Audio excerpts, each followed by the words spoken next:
من الشيطان الرجيم. بسم الله الرحمن الرحيم. السلام عليكم ورحمة الله وبركاته.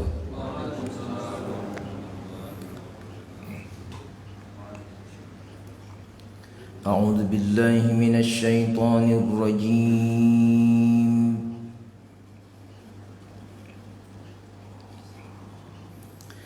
بسم الله الرحمن الرحيم.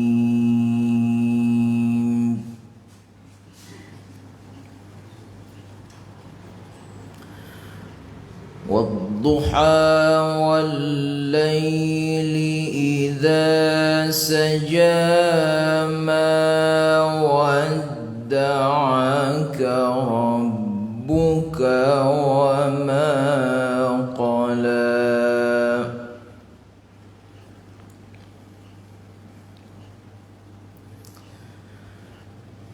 وللآخرة خير لك من الأولى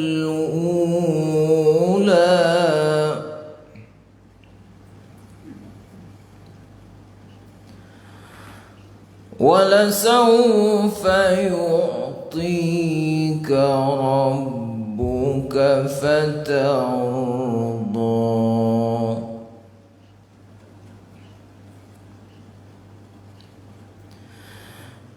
ألم يجدك يتيما فآوى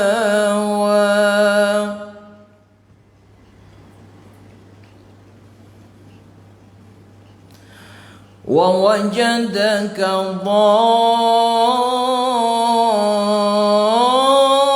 ضالا فهدى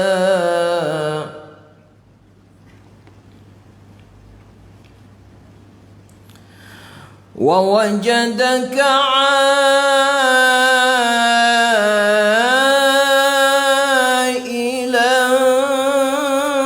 فأغنى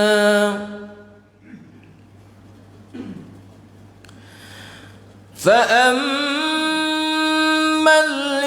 اليتيم فلا تقهر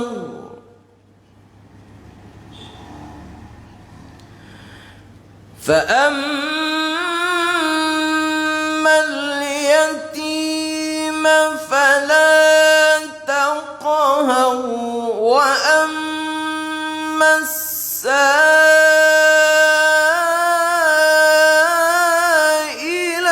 فلا تنهر وأما بنعمة ربك فحدث. صدق الله العظيم.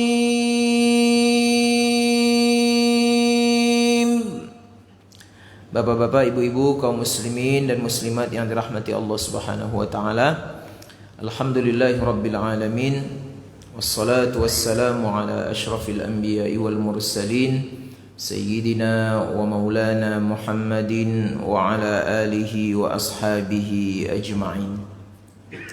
Ashhadu an la ilaha illallah wahdahu la sharika lah wa ashhadu anna Muhammadan abduhu wa rasuluhu la nabiyya ba'dah. Subhanaka la ilma lana illa ma 'allamtana innaka antal alimul hakim. Rabbi shrah li sadri wa yassir li amri wahlul 'uqdatam min lisani yafqahu qawli. Bapak-bapak, ibu-ibu yang saya muliakan, mari kita bersyukur kepada Allah Subhanahu wa taala. Subuh ini Allah bangunkan kita dalam keadaan sehat wal afiat. Allah bangunkan kita dalam keadaan beriman dan bertakwa kepada Allah. Dan dengan nikmat-nikmat tersebut kita bisa hadir bersama-sama di rumah Allah yang mulia ini untuk melaksanakan salat fardu subuh berjamaah. Dan kita lanjutkan dengan kajian-kajian agama yang insyaallah subuh hari ini kita akan bahas satu surah yang turun di awal-awal masa kenabian Nabi Muhammad sallallahu alaihi wasallam. Surah itu adalah surah Ad-Duha. Mudah-mudahan ilmu yang kita dapatkan menjadi ilmu yang bermanfaat. Amin ya rabbal alamin. Salawat dan salam kita sampaikan kepada Rasulullah sallallahu alaihi wasallam dengan mengucapkan Allahumma salli ala sayyidina Muhammad wa ala ali sayyidina Muhammad. Assalamu alayka ya Rasulullah, assalamu alayka ya Habiballah, assalamu alayka ya Nabiyallah. Mudah-mudahan kita semua selalu mencintai beliau, selalu menjadikan beliau sebagai uswatun hasanah, sembari kita terus mengirimkan salawat terbaik kita kepada beliau, karena itulah jalan untuk mendapatkan syafaat dari beliau nantinya pada hari kiamat yang akan datang. Bapak Ibu yang saya hormati, yang dimuliakan Allah Subhanahu wa taala, kita akan membahas surah Ad-Duha yang mungkin selalu kita baca atau mungkin selalu kita dengar, baik itu di dalam salat maupun di luar salat. Yang tujuannya adalah kita mencintai surah ini, kita ambil pelajaran yang penting dalam surah ini untuk kita terapkan dalam kehidupan kita sehari-hari. Karena surah ini banyak memberikan pelajaran kepada kita. Yang pertama, Allah tidak pernah akan meninggalkan kita. Dimanapun kita berada, apapun yang kita lakukan, apapun yang kita alami, sebagai orang yang beriman, Allah selalu bersama dengan kita. Yang kedua, kita diajarkan oleh Allah Subhanahu wa taala melalui surah ini untuk selalu bersyukur kepada Allah terhadap apa yang Allah berikan kepada kita. Ada Allah berikan nikmat kepada kita, ada Allah berikan hidayah kepada kita. Yang ketiga, Allah sampaikan kepada kita untuk berbuat baik, pertama kepada anak-anak yatim, yang kedua kepada fakir dan miskin, dan yang terakhir Allah titipkan pesan kepada kita, kalau kalian dapat masalah maka mengadulah kepada Allah. Kalau kalian mendapat nikmat maka berbagilah kepada orang banyak. Inilah Bapak Ibu yang dirahmati Allah, pelajaran yang insya Allah akan kita dapatkan dari surah yang mulia ini, yang di dalam urutan 114 surah yang terdapat dalam Al-Quran, surah Ad-Duha ini ada pada urutan yang ke-90. Berapa Bapak Ibu? 90 berapa? 94. Yang lain 95. Yang lain yang benar 93. Bapak Ibu yang dirahmati Allah Subhanahu wa taala, kita mulai. A'udzubillahi minasyaitonir rajim. Bismillahirrahmanirrahim. Kita berlindung kepada Allah dari godaan syaitan yang terkutuk dengan menyebut nama Allah yang Maha Pengasih lagi Maha Penyayang. Wadduha, demi waktu duha. Wallaili idza saja, demi malam apabila semakin sunyi, semakin tenang, semakin larut. Maka ayat surat yang mulia ini Allah mulai dengan mengadakan sumpah, mengatakan sumpah untuk meyakinkan kita bahwasanya apa yang Allah sampaikan sesudahnya adalah sesuatu yang sangat penting. Sumpah dilakukan untuk urusan yang sangat besar. Presiden dilantik diawali dengan sumpah. Gubernur dilantik diawali dengan sumpah. Agar apa? Sesudah mereka menjabat, sesudah mereka dilantik, tak main-main dengan jabatannya, karena diawali dengan sumpah. Wallahi, demi Allah. Maka Allah dalam ayat ini memulai dengan kalimat wadduha, demi waktu duha. Kita kenal waktu duha itu waktu di mana naiknya matahari sampai sepenggalahan. Kira-kira antara jam 8, jam 9, jam 10. Di mana kita kenal waktu itu dengan sebuah salat yang sangat dianjurkan. Salat itu disebut dengan salat duha. Inilah salat yang diwasiatkan oleh Nabi kepada Abu Hurairah radhiyallahu anhu. Dalam sebuah riwayat, jangan pernah tinggalkan setidak-tidaknya 2 rakaat setiap hari untuk melaksanakan salat duha. Karena disitulah tempat kita meminta kepada Allah Subhanahu wa ta'ala. Karena disitulah waktu yang mustajab, agar kita meminta agar Allah membukakan rezeki kepada kita semua. Maka salah satu doa yang luar biasa itu adalah doa ketika salat duha. Allahumma inna duha'a duha'uka wal baha baha'uka wal jamala jamaluka. Apa permintaan kita? Atini ma ataita ibadakas salihin. Ya Allah, berikan kepada kami apa yang engkau berikan kepada hamba-hambamu yang saleh. Maka Bapak Ibu yang dirahmati Allah, waktu duha ini waktu yang luar biasa. Yang kedua, Allah berfirman, wal laili idza saja. Demi malam yang makin lama makin larut, makin tenang, makin sunyi. Suara makin lama makin hilang, Pak. Jadi jam 7 masih ribut orang, jam 8 masih ribut orang. Kafe-kafe sekarang menjamur di Pekanbaru, Pak. Berjalanlah kita di jalan apa itu? Arifin Ahmad itu. Ya. Mulai dari masuk kiri kanan penuh dengan kafe. Ramai, Pak. Orang ngopi, orang kongko. Jam 8, jam 9 masih ramai dia. Jam 11 sudah mulai berkurang. Jam 12 makin berkurang. Jam 1, jam 2, jam 3 sudah pada tidur. Walaili idza saja. Demi malam yang makin lama makin larut, makin sunyi, makin ke ujung malam itu makin luar biasa fadilahnya. Untuk apa? Wa minal laili fatahajjad bihi nafilatan lak. Bangun tengah malam, lakukan sujud, lakukan salat, meminta kepada Allah. Salat sunnah yang paling mulia ada di sepertiga malam yang terakhir. Bapak Ibu yang dirahmati Allah Subhanahu wa taala, sebelum saya lanjutkan, saya ingin sampaikan dulu, agak terlupa sedikit. Mengapa surah ini turun? Surah ini turun itu berawal dari ejekan, Pak. Jadi setiap ejekan itu tidak tidak semuanya berbau negatif kepada kita. Setiap hinaan itu tak ada yang tidak selalu berbau negatif. Kalau kita terima dengan lapang dada, kalau kita terima dengan senyuman, kalau kita terima dengan sabar, pasti berbuah manis. Jadi siapa yang difitnah, siapa yang diribah, siapa yang dihina, lapangkan dadanya. Jangan kerutkan keningnya, jangan balas dengan hinaan. Karena ini menunjukkan betapa sabarnya Rasulullah ketika hinaan itu datang, kemudian Allah ganti dengan sesuatu yang luar biasa. Siapa yang menghina Nabi sallallahu alaihi wasallam? Ada yang mengatakan yang menghina itu adalah Ummu Jamil. Ibu kecantikan, wajahnya cantik, hatinya jahat. Istri, kalau tidak salah ada yang mengatakan istri Abu Sufyan. Dia hina Nabi SAW ketika dia menengok Nabi tak bangun malam. Kurang lebih 3 malam Nabi tak bangun. Biasanya Nabi bangun tengah malam, bermunajat kepada Allah Subhanahu wa taala, datang wahyu berbisik malaikat Jibril. Tapi malam itu 3 malam berturut-turut Nabi tak bangun malam. Ada yang mengatakan Nabi sakit, ada yang mengatakan Nabi tangannya terluka sehingga tak bangun.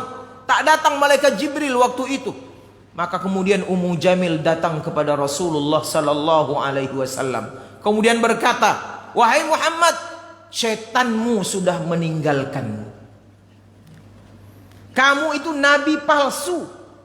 Yang datang kepada kamu sebelum ini adalah setan." Coba tuduhannya Pak luar biasa.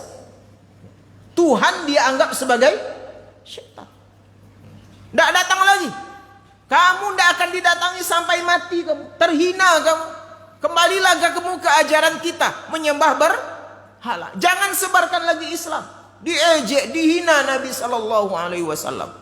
Tapi Nabi lapangkan dadanya, Bapak Ibu yang dirahmati Allah. Nabi bersabar. Nabi tidak balas. Nabi diam saja. Akhirnya Allah Subhanahu wa taala kemudian menurunkan surah ini. Ma wadda'aka rabbuka wa ma. Kamu dihina wahai Muhammad, kata Rasulullah, kata Allah Subhanahu wa taala. Kamu dianggap ditinggalkan oleh setanmu, padahal di situ adalah Tuhanmu. Maka Allah katakan, ma wadda'aka rabbuka wa ma qala. Sama sekali Tuhanmu tidak pernah meninggalkanmu, wa ma qala, dan tidak pernah benci kepadamu. Karena kesabaran akhirnya turun surah wadduha. Seandainya Nabi membalas, seandainya Nabi balik menghina, seandainya Nabi marah-marah, maka mungkin boleh saja surah ini tidak akan diturunkan Allah Subhanahu wa ta'ala. Maka kalau ada yang mengejek kita, menghina kita, kadang-kadang dalam kehidupan masyarakat kita temukan orang yang menggosipkan kita, lapangkan dada. Ya. Kalau sempit kita tersinggung, kita marah, kita balas, kita tak bisa tidur. Maka saya teringat wasiat tausiah dari Agim beberapa tahun yang lalu. Kalau Anda dihina, lapangkan dada itu. Ya.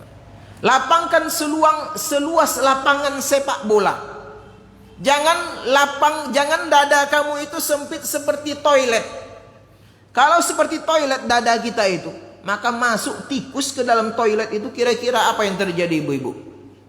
Ibu di toilet, nah kamar mandi masjid kita nih, tiba-tiba datang tikus. Ibu di dalam, kira-kira memekik dia. Bahasa Bangkinang memokik, Pak.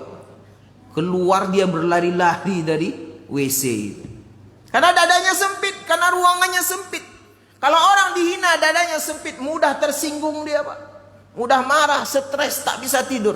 Tapi kalau kita luaskan dada kita seluas lapangan sepak bola, kata Agim, di sana ada tikus, di gawang sana, di gawang sini ada kita. Kira-kira lari tidak kita nengok tikus itu? Tidak. Ya. Inilah hebatnya Rasulullah Sallallahu Alaihi Wasallam. Maka Allah katakan, alam nashrah laka sadrak. Kami sudah lapangkan dadamu, kami sudah luaskan dadamu, kami sudah lebarkan dadamu, sehingga kesabaran datang kepada engkau begitu luar biasa. Bapak Ibu yang dirahmati Allah Subhanahu wa taala, kita lanjutkan. Wadduha wal laili idza saja. Demi waktu duha, demi malam yang semakin larut. Allah bersumpah dengan dua keadaan ini.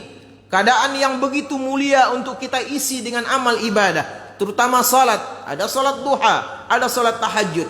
Kemudian Allah katakan, ma wadda'aka rabbuka wa ma qala. Tuhanmu tidak pernah wadda'aka, meninggalkanmu.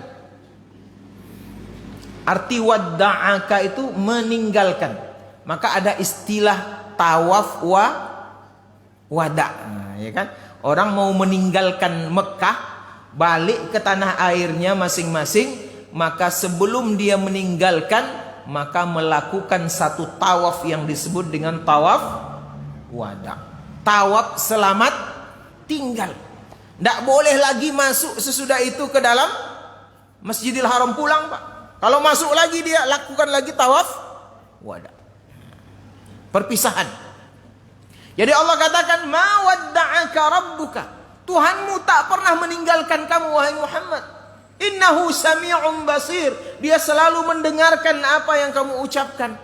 Dia selalu mendengar ejekan-ejekan yang disampaikan kepadamu.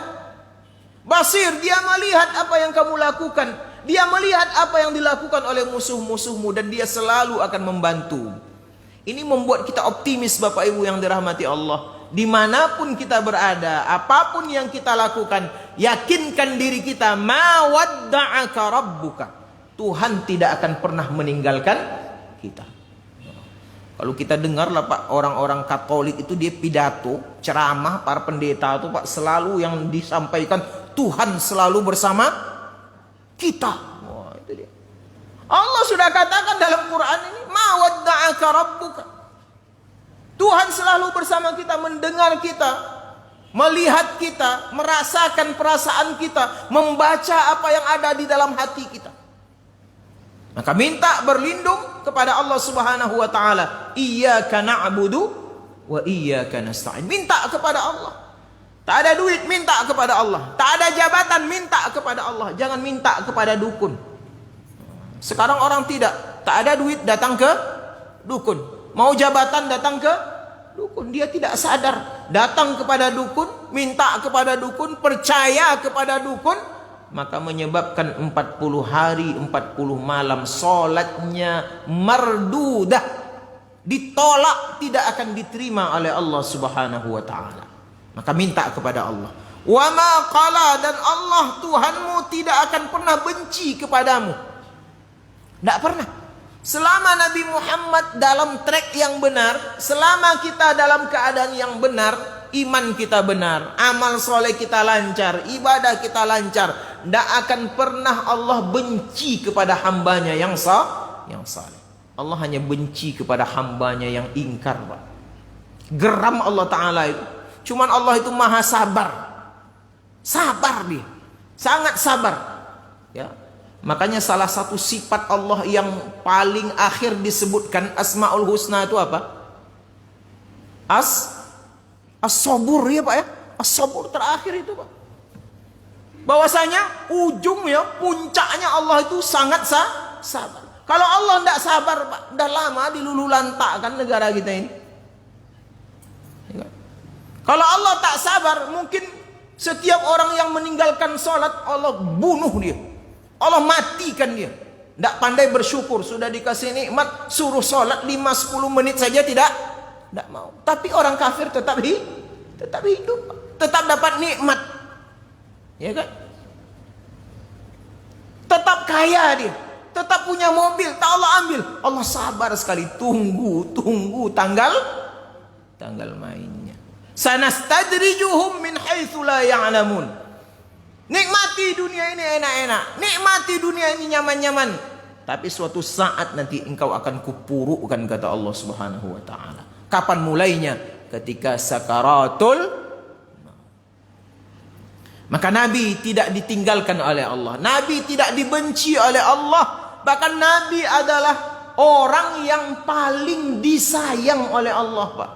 Yang tidak ada satupun manusia yang disayang Allah melebihi sayang Allah kepada Rasulullah sallallahu alaihi wasallam. Ada sebuah hadis qudsi yang menyebutkan Allah pernah berfirman, laulaka ma khalaqtul aflaq. Wahai Muhammad, kata Allah, kalau bukan karena engkau, 3 kali Allah mengulang kalimat ini. Kalau bukan karena engkau, aku tidak akan ciptakan planet-planet ini. Jadi planet, ya, Saturnus, Merkurius, Venus, Bumi, sampai Pluto itu, yang galaksi segala macam itu diciptakan Allah saking sayangnya kepada Rasulullah Sallallahu Alaihi Wasallam. Bumi ini tidak diciptakan Allah kecuali karena sayangnya kepada Rasulullah Sallallahu Alaihi Wasallam. Bagaimana yang begitu disayang kemudian dibenci oleh Allah Subhanahu wa Ta'ala? Bapak Ibu yang dirahmati Allah Subhanahu wa Ta'ala, ma wadda'aka rabbuka wa ma qala walal akhiratu khairul laka minal ula. Sesungguhnya akhir itu lebih baik bagi kamu daripada permulaan. Yang di akhir itu, yang kemudian itu lebih baik daripada permulaan. Ini menunjukkan sudah ada gambaran Bapak Ibu yang dirahmati Allah Subhanahu wa Ta'ala. Semakin ke depan, semakin ke ujung, dakwah Nabi Muhammad itu akan semakin baik. Sudah ada sinyal-sinyal Pak. Yang terkemudian itu akan lebih baik daripada yang di awal. Terbukti atau tidak Bapak Ibu? Terbukti Pak. Membuat Nabi optimis dalam berdakwah. Ada kesulitan itu di awal Pak. Biasa itu. Inna ma'al usri yusra. Inna ma'al usri yusra. Dalam keadaan sulit ada kemudahan. Tapi ingat, di awal-awal pasti sulit. Makanya ada istilah di awal-awal kita berjuang, berakit-rakit ke hulu, berenang-renang ke tepian, bersakit-sakit dahulu, mati tidak ada Pak. Bersakit-sakit dahulu, bersenang-senang kemudian. Ini konsepnya walal akhiratu khairul laka minal ula. Tapi ada syaratnya, berjuang dulu, sabar dulu. Dan itu yang disampaikan Nabi Sallallahu Alaihi Wasallam. Saya kira kita semua seperti ini. Kalau ada yang PNS Pak di awal-awal dulu, Masya Allah gajinya 70.000, dapat berasnya berapa dulu tuh Pak? Ya masih teringat bapak saya dulu guru SD Pak, berasnya beras bulog itu. Lebih banyak ulatnya daripada berasnya, Masya Allah. Sabar Pak. Makin lama naik gaji itu kan. Alhamdulillah, kesabaran. Tapi ada mungkin yang tidak sabar, berhenti dia Pak. Bisa jadi. Nabi begitu juga di awal-awal, berat, hinaan, cobaan, ya. Mau dibunuh, mau dilecehkan, mau diambil hartanya, diisolir, dihina dan lain sebagainya, dilempar, berdarah-darah Nabi itu. Tapi ini membuat Nabi optimis. Makin ke ujung akan semakin terbuka pintu kesuksesan. Dan ternyata terbukti 13 tahun di kota Mekah Nabi susah. Bisa dihitung dengan jari berapa pengikut beliau. Kemudian Nabi hijrah ke kota Madinah, menjadi sebuah negara yang besar, yang akhirnya dulu diusir dari Mekah, kembali lagi ke Mekah sekian tahun kemudian, menaklukkan kota Mekah. Walal akhiratu khairul laka minal ula. Tapi dengan syarat bersabar, berdoa, meminta kepada Allah Subhanahu wa ta'ala. Hari ini umat Islam juga begitu Bapak Ibu yang dirahmati Allah. Kalau kita bawa ke dalam keadaan Islam di Indonesia ini, atau di beberapa negara Islam, kita contohkan Turki Pak. Ada ceramah almarhum Syekh Ali Jabir kemarin kan, viral itu di beberapa media ya, di WA, di Facebook ya, tentang bagaimana dulu dahsyatnya Turki, negara yang sekuler Pak. Tidak boleh orang ceramah agama Bapak Ibu. Kalau ada ulama ceramah agama ketahuan oleh negara, digantung Pak, hukum mati. Kalau kita nih paling-paling kan ada intel-intel kata Ustaz Abdul Somad Pak ya. Ya, berjubah dia, berjenggot dia, kemudian disampaikan ke sini ada ancaman, kemudian hati-hati, jaga ucapan kamu, jangan singgung ini, jangan singgung itu. Di Turki dihukum mati. Saya 2014 ke Turki, ceritalah orang-orang di tahfiz Quran itu, bagaimana seorang ulama ingin menyebarkan agama itu mengeluarkan duit Pak. Sekarang ulama menyebarkan agama mendapatkan duit. Ya Pak, undanglah siapa ke sini itu. Ya, pulang-pulang dikasih amplopnya. Ya, ulama tuh tidak minta amplop Pak, minta isi. Ya ongkos lah Pak ya. Tapi ada ulama yang mengatakan berdosa seorang alim, seorang ustadz meminta duit ketika ceramahnya, berdosa Pak. Dosa. Tapi lebih berdosa lagi kalau diundang ustadz tuh, panitia tidak ngasih duit.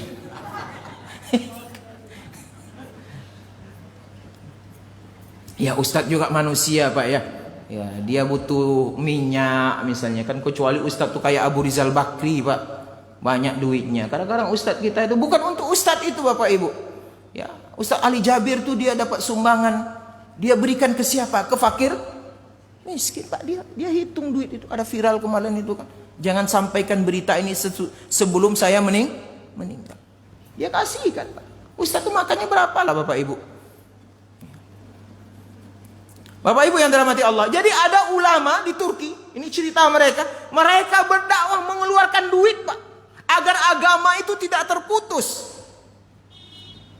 Bagaimana caranya? Ada yang menyewa taksi. Mereka sewa taksi, satu muridnya suruh nyopir, dicari orang untuk masuk ke taksi, dibayar dia, kemudian dalam taksi itu ustadz tadi mengajarkan Al-Quran. Coba bayangkan. Agar apa? Agar tak ketahuan, agar supaya agama itu tidak hilang dari masyarakat Turki.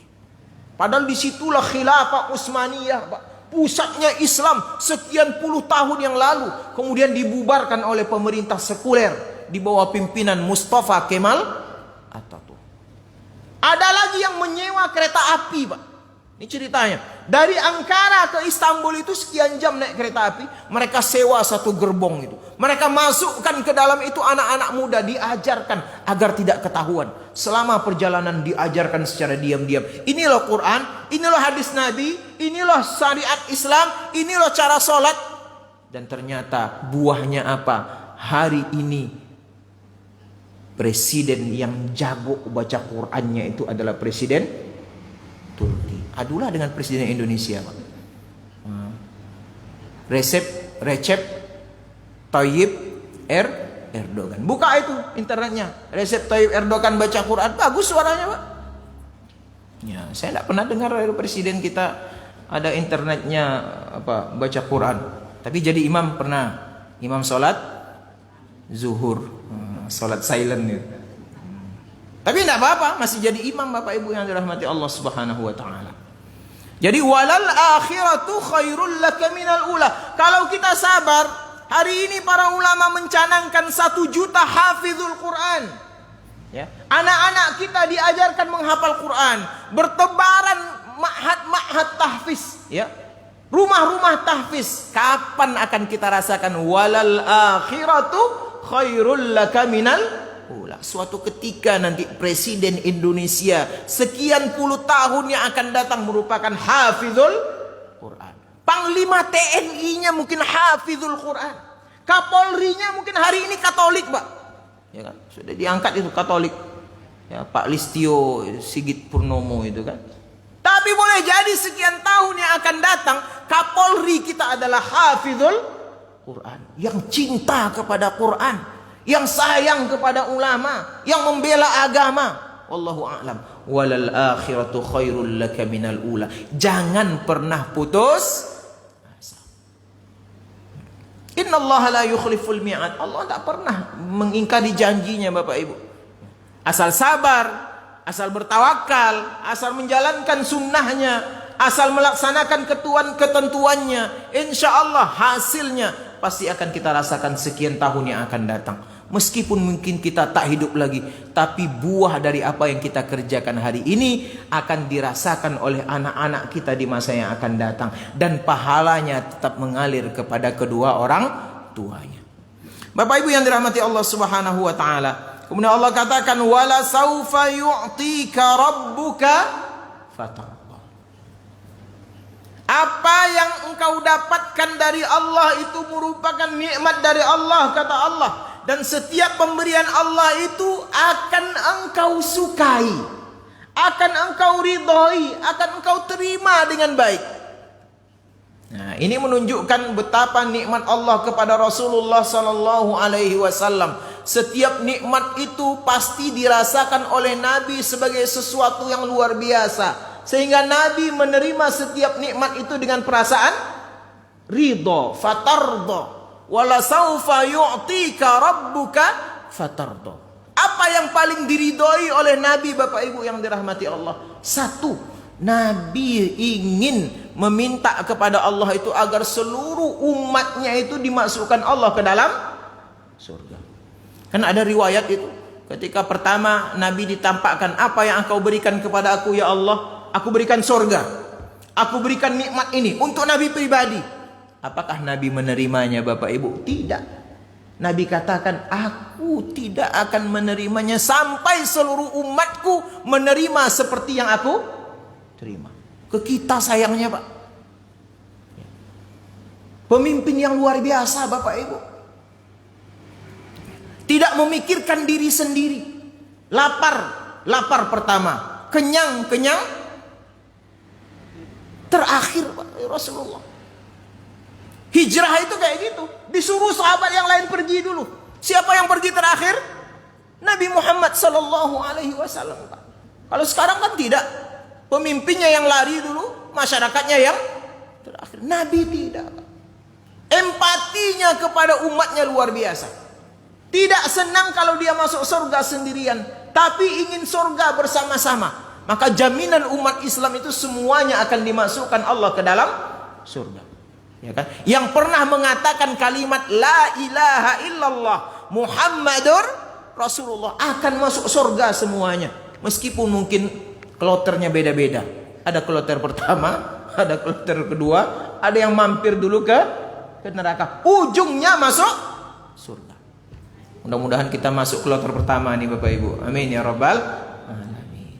Yang masuk kloter pertama itu kata Rasulullah adalah orang yang wajahnya, ya, mukanya bersinar seperti sinar bulan purnama. Jumlahnya berapa? 70.000 orang Pak. Aduh, masuk awak itu Bapak Ibu. 70.000 yang pertama itu Bapak Ibu. Sahabat saja sudah 124.000. Tapi ya, idza arada syai'an an yaqula lahu kun fayakun. Mana tahu terpilih 2 orang dari jamaah Masjid Jami'atuz Zahidin ini. Ya kan, saya satu, pengurusnya satu. Tapi Allah berikan, Nabi berikan sinyal yang baik. Setiap 1.000 di antara yang 70.000 itu bisa membawa 70.000 lainnya, Pak. Dibayangkan. 70.000, setiap 1.000 itu bisa membawa 70.000. Kalikanlah itu berapa juta nanti akan masuk surga dalam kloter pertama. Insya Allah terbuka untuk kita. Bi ghairi hisab. Tidak akan dihisab oleh Allah, langsung dimasukkan ke dalam surga bersama para nabi, bersama para rasul, bersama para syuhada dan orang-orang saleh. Ya Allah, masukkan kami ke dalam surgamu, kloter pertama. Amin ya rabbal alamin. Jadi setiap pemberian Allah itu diterima oleh Nabi dengan lapang dada.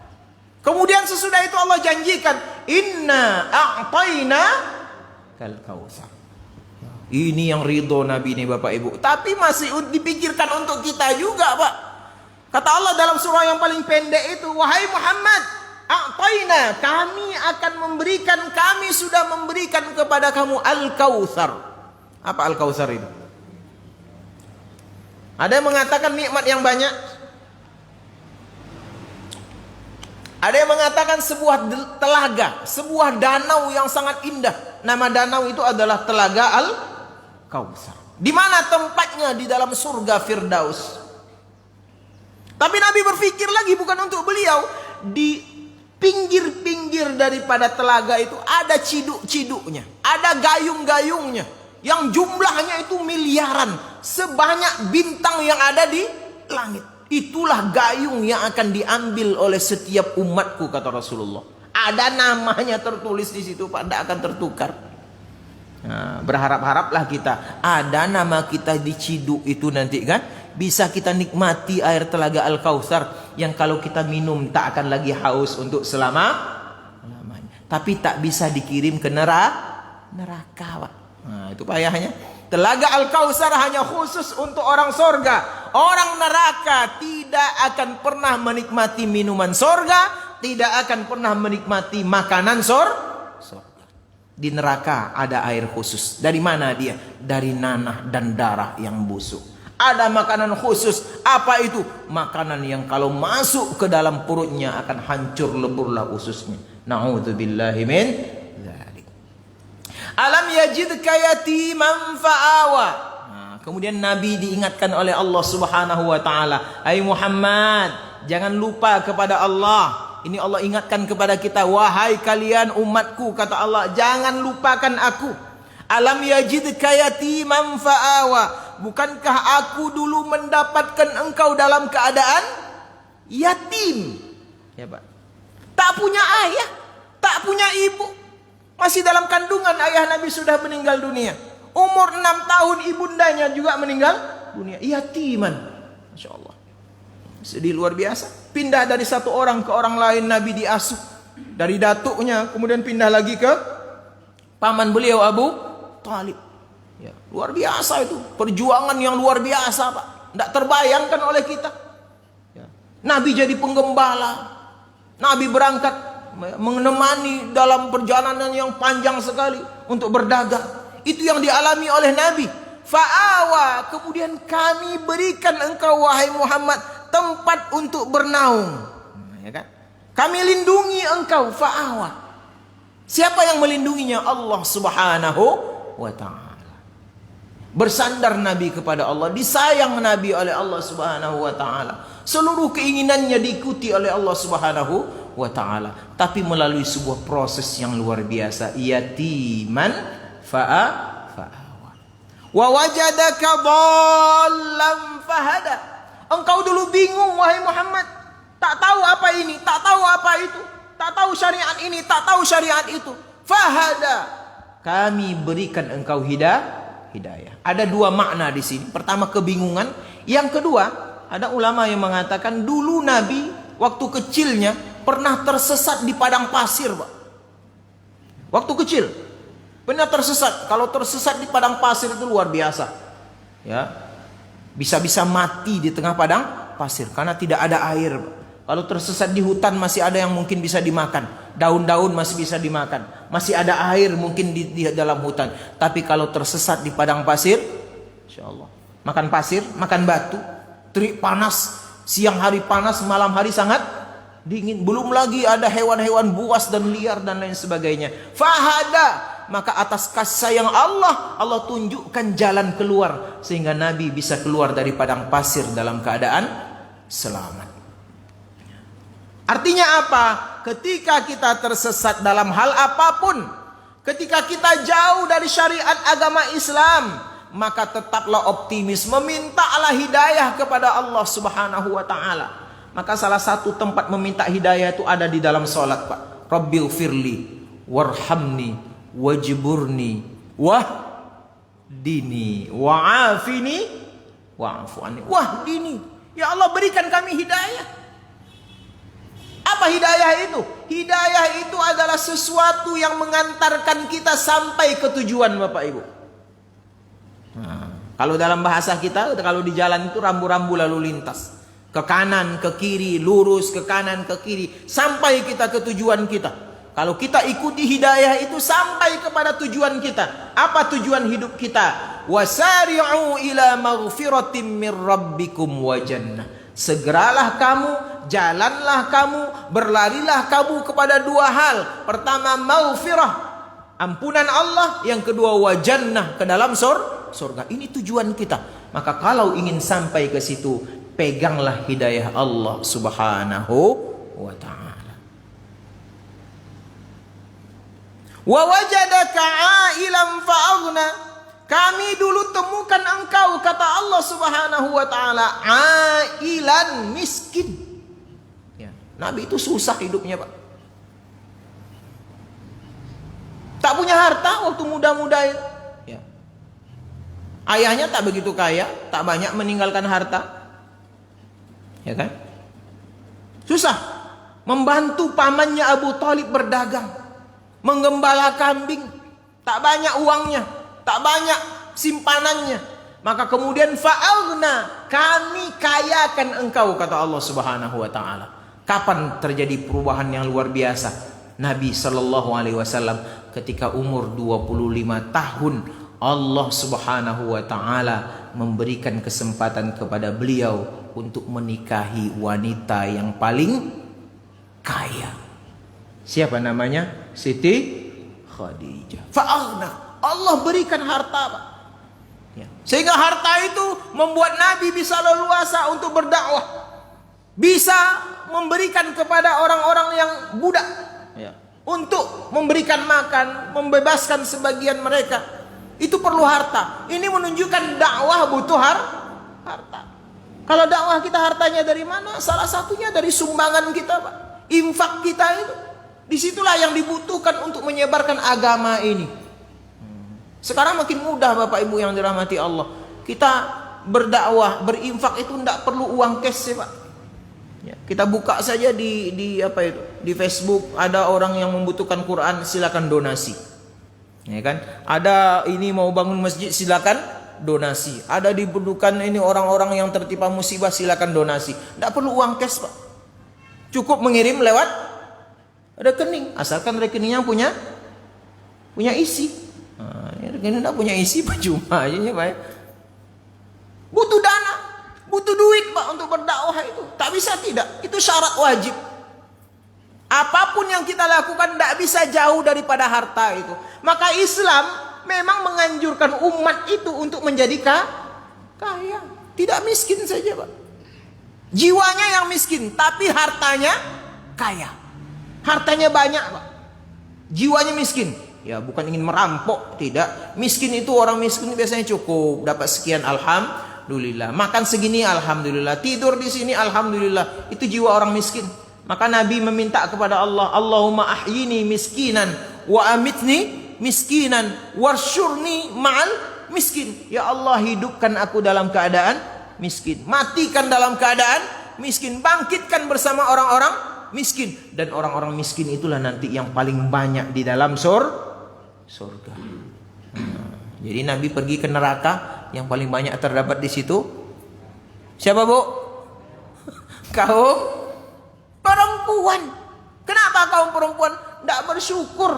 Kepada siapa tak bersyukurnya? Bukan kepada Allah, kepada suami. Elok-elok tu, Bu. Elok-elok. Tapi ketika Nabi pergi ke dalam surga, Nabi dapatkan yang paling banyak dalam surga itu orang miskin, Pak. Asalkan orang miskin yang bersabar. Ya kan? Karena orang kaya nih, Masya Allah, tidak ada lagi rakus Pak orang kaya nih. Kadang-kadang rakus, permainannya luar biasa. Yang mereka pikirkan hari ini, apa yang kita makan? Siapa yang kita makan? Tanah mana lagi yang akan kita makan? Aspal mana lagi yang akan kita makan? Itu orang kaya. Bapak Ibu yang dirahmati Allah Subhanahu wa taala, maka pelajaran kepada Nabi Allah sampaikan, fa ammal yatima fala taqhar. Karena kamu dulu pernah menjadi yatim wahai Muhammad. Berat menjadi yatim itu, penuh dengan kesedihan menjadi yatim itu, susah hidup anak yatim itu. Maka ketika engkau sudah menjadi kaya, sudah menjadi hebat, sudah di atas rata-rata kehidupan kamu, fa ammal yatim, kalau kamu berjumpa dengan anak yatim, ya kan, fala taqhar, maka anak yatim itu jangan sekali-kali engkau berlaku sewenang-wenang. Jangan sembarangan dengan anak yatim. Maka Nabi itu betul-betul sangat cinta kepada anak yatim, dan Nabi itu sangat cinta kepada orang yang mengasihi anak yatim. Tapi sekarang orang banyak terbalik. Orang hari ini lebih mencintai ibunya anak yatim daripada anak yatim.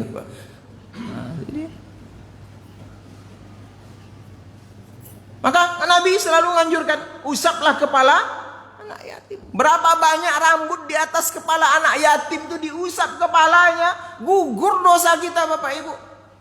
Ya. Usap kepalanya. Sayangi dia. Maka kata Nabi, ana wa kafilul yatim kahataini fil jannah. Aku dengan orang yang peduli, yang sayang, yang cinta, yang memperhatikan, yang memelihara anak yatim, kata Nabi, kahataini, seperti jarak antara tangan jari telunjuk dengan jari tengah ini di dalam surga, Pak. Tidak berjarak. Alhamdulillah, masuklah konsep ini ke dalam Undang-Undang Dasar 1945. Anak yatim, itu kan, dipelihara oleh negara. Itu konsep Quran Bapak Ibu yang dirahmati Allah. Bersyukur kita, tapi realisasinya saya tidak tahu Pak. Itu dia kan. Harusnya anak yatim itu sekolahnya gratis. Harusnya anak yatim itu dibiayai oleh negara sampai selesai kuliah. Itu luar biasanya anak yatim itu. Tapi jangan lupa orang miskin juga. Allah katakan, wa ammas sa'ila fala tanha. Ketika kamu perhatikan anak yatim, jangan lupakan perhatian juga kepada orang miskin yang meminta-minta. Kalau tidak terjadi keseimbangan Bapak Ibu, bahaya Pak. Ini ada kasus saya dengar dulu di dekat rumah saya di WSA sana. Wah, anak yatim diundang tiap minggu. Sini diundang dikasih duit, diundang ke sini dikasih duit, dikasih baju, menjelang puasa dikasih duit lagi, nanti lebaran dibeli baju baru lagi. Tapi ada anak miskin yang tidak diperhatikan. Datang dia kepada ibunya anak miskin nih, ayahnya ada. Ma, enak jadi anak yatim tuh ya. Enak jadi anak yatim, saya mau jadi anak yatim lah mak, katanya. Ayahnya ada di situ. Ya kan? Itu kalau tidak terjadi keseimbangan Bapak Ibu, anak miskin akan minta ayahnya sampai mati. Maka selalu bergandenganlah ini. Ketika engkau perhatikan anak yatim, perhatikan juga orang miskin. Dalam surah mana kita tengok? Ara'aital ladzi yukadzibu bid-din, fadzalikal ladzi yad'ul yatim wa la yahuddu ala, bergandeng dia Pak. Kalau enggak bahaya Pak. Banyak anak-anak yang bapaknya susah minta dia kepada Allah, ya Allah, betapa nikmatnya jadi anak yatim. Uang banyak, HP baru, baju baru, dapat beasiswa, dapat punya ayah ini. Oh, Masya Allah, susah hidup kami. Tak punya duit, jangankan untuk kami, untuk ayah saya tak cukup. Ya Allah, cabutlah nyawanya ya Allah. Kalau tidak seimbang itu, makanya Allah titipkan pesan, ya. Fadzalikal ladzi yad'ul yatim wa la yahuddu 'ala ta'amil miskin. Fa ammal yatima fala taqhar wa ammas sa'ila fala tanhar. Luar biasa syariat Islam nih Bapak Ibu. Ya. Kalau ada yang minta kepada kamu, kata Allah Subhanahu wa taala, jangan diherdik. Dia datang kepada kamu meminta. Minta apa? Banyak, kata ulama, banyak meminta. Pertama minta harta dia. Ya, minta uang, minta bantuan. Kalau kamu tidak ada, jangan dibilang dengan kata-kata yang menyakitkan. Iya kan? Apa? Ada ayatnya itu Bapak Ibu yang dirahmati Allah. La tubtilu shadaqatikum bil manni wal adha. Kita beri sedekah kepada orang, tapi disebut-sebut. Kita berikan sedekah kepada orang, tapi dengan kata-kata yang kasar. Dia tahu miskin, minta sana, ini, pergi. Nah, itu kan tak boleh itu. Ya kan? Tak boleh. Kalau tak ada, tak punya, sampaikan tak punya. Mohon maaf, saya tak punya. Mohon maaf, ada kepentingan lain yang mungkin yang lebih penting. Yang kedua, ada yang meminta keadilan. Nah, ini dia, Pak. Minta keadilan ini kadang-kadang banyak diherdik, Pak. Dimaki-maki, ya kan? Minta keadilan ini, tegakkan hukum di negara kita ini. Jangan pandang bulu. Ada kumpul sama-sama melanggar prokes. Protokol kesehatan. Yang ini ditangkap, dipenjara, dibunuh pengikutnya, dibekukan rekeningnya. Yang ini cukup teguran saja dari istana. Ini kan marah kita, Pak. Kasus yang sama, tapi dengan keadaan yang berbeda. Ini kita minta keadilan. Wa ammas sa'il. Kalau diminta keadilan seperti itu, jangan pula dimarahi orang minta keadilan ini. Ya kan? Jangan dipersulit. Kadang-kadang ada yang musuh tak seiye dengan kita, membuat laporan ditolak terus. Yang ini hanya mimpi saja ada diterima, Pak. Ini kan ada. Mimpi sekarang bisa dilaporkan ke polisi. Alat buktinya bagaimana tuh, Pak? Dikorek dalam otak kita ini mimpi itu. Udah masuk, Pak, apa kita?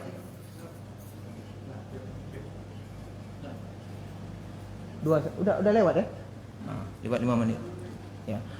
Wa masaila fala tanhar wa amma bi ni'mati rabbika fahadits. Terakhir, dan kalau kamu punya nikmat, dapat nikmat dari Allah Subhanahu wa taala, kata Allah, fahadits.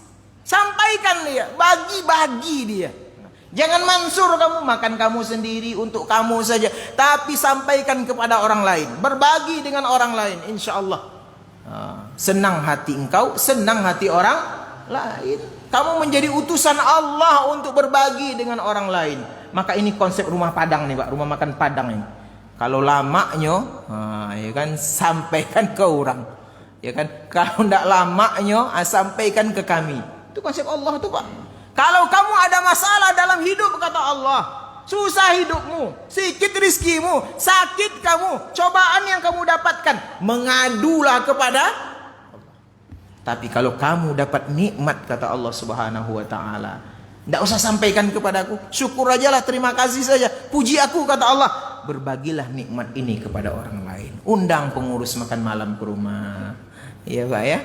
Undang anak-anak yatim, kasih jamaah sedekah berkah hari Jumat. Wa amma bi ni'mati rabbika fahadits. Jangan dibalik. Kadang-kadang terbalik, sakit giginya, se-RT tahu, Pak. Ya kan? Ini dia, se-RW, sekelurahan tahu. Di-share di Facebook, di-share di WA. Tapi kalau dapat gajinya naik, dapat bonus, macam tidak tahunya, Pak.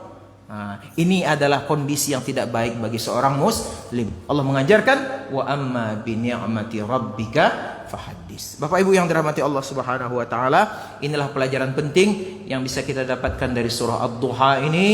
Kita yakin, seyakin-yakinnya Allah selalu bersama kita. Allah selalu membimbing kita. Allah menunjukkan kita jalan yang lurus selagi kita mengikuti aturan-aturan Allah Subhanahu wa taala. Ini yang dapat saya sampaikan, mudah-mudahan bermanfaat untuk kita semua.